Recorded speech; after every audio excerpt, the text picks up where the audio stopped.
What's going on, guys? Stefan here with you, S&E's Garage. Today we are going to be installing some Tusk handlebar warmers on this Yahama YFZ50.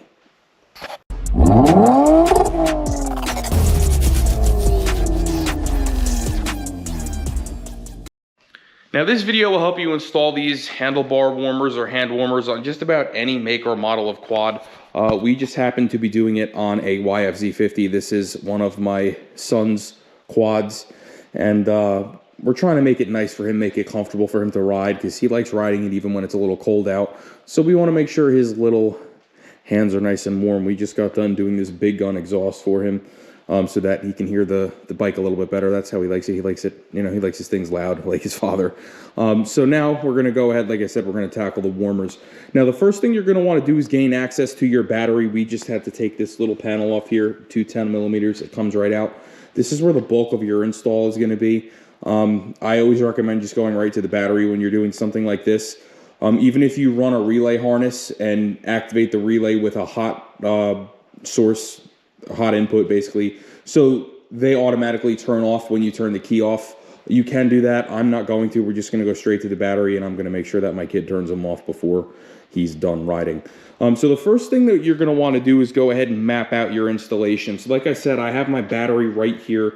That's where the bulk of what I'm doing is going to be. And then I'm probably going to install his switch right in this area here. There's really nothing behind it that I have to worry about. I can literally just drill a quick hole through that.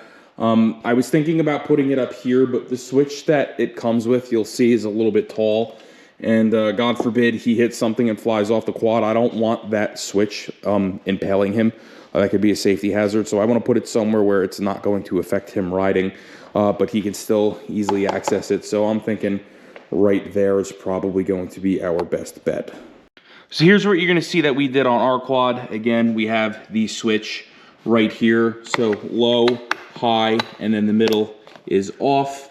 So now we can go ahead. We're going to blow these grips off. I'm going to use a blowgun. Basically, we're going to use some compressed air, put it in this little hole here, and it's going to pop the grips off, and then we can go ahead and install the elements. Now, like I said, we're just going to put some compressed air on this.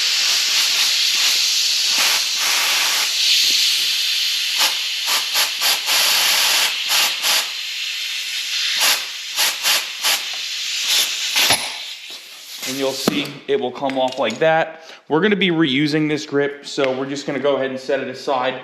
But what you're going to do now is you're going to take some brake cleaner or some alcohol, whatever you have. You're going to wipe this off, and then we're going to go ahead and install the element. Like I said, a little bit of brake clean here on a rag, and you're just going to wipe this down. Let's let that dry. Let's go get the heater element.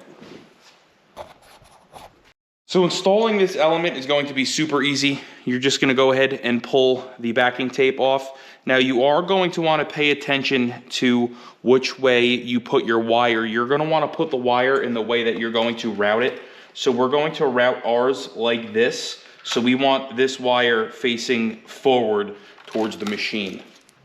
Okay. And again, just pay attention to the way your wire is. And you're going to want to butt this thing up as close to the bars as possible, and then very carefully wrap it around like so. So we just went ahead and repeated that process on this side. We went ahead and installed this grip, and what you're going to see here now is I have 4 wires here at my battery. So now is a time that you can trim these to length. Just make sure you leave enough room for the handlebars to turn. So I'm going to cut probably about, I don't know, 8 or 9 inches off of this from both sides, just because that's where I need to be. And then you're going to take 1 wire from each grip. It doesn't matter which one, just pick a wire from each, and you're going to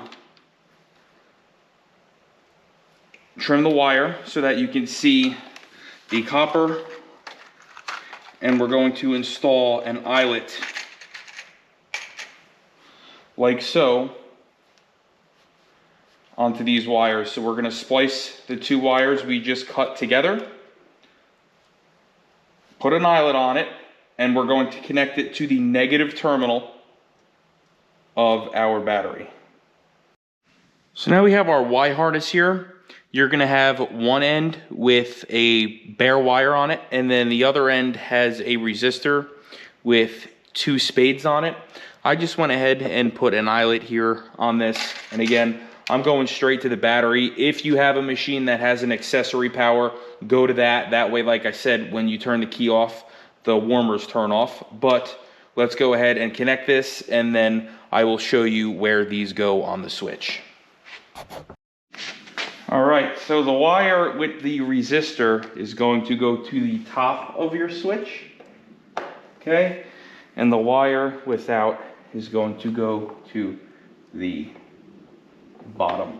So let us go ahead very quickly, neaten these wires up, and then we're gonna go ahead and take the two wires that are left over from the grips. We're going to splice them together and connect them to the center lead of the switch. So we just went ahead, we spliced the other wire that was not connected to the ground from the grip heaters together, and then we plugged them into the center wire of the switch. So your switch should be set up something like this. You have the center wire that goes to the heaters. The top wire is the one that has the resistor on the Y cable, and the bottom one is the wire without the resistor on the Y cable. And again, the Y cable, one end goes to positive on the battery, and then the other wire that was from the grips were spliced together and put on the negative.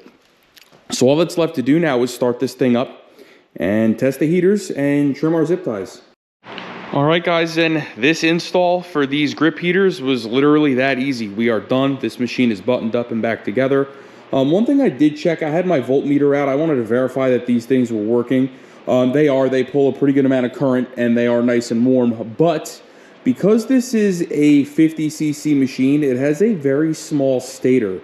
And at idle, the battery was actually being drained. It was going down to a little bit below 12 volts.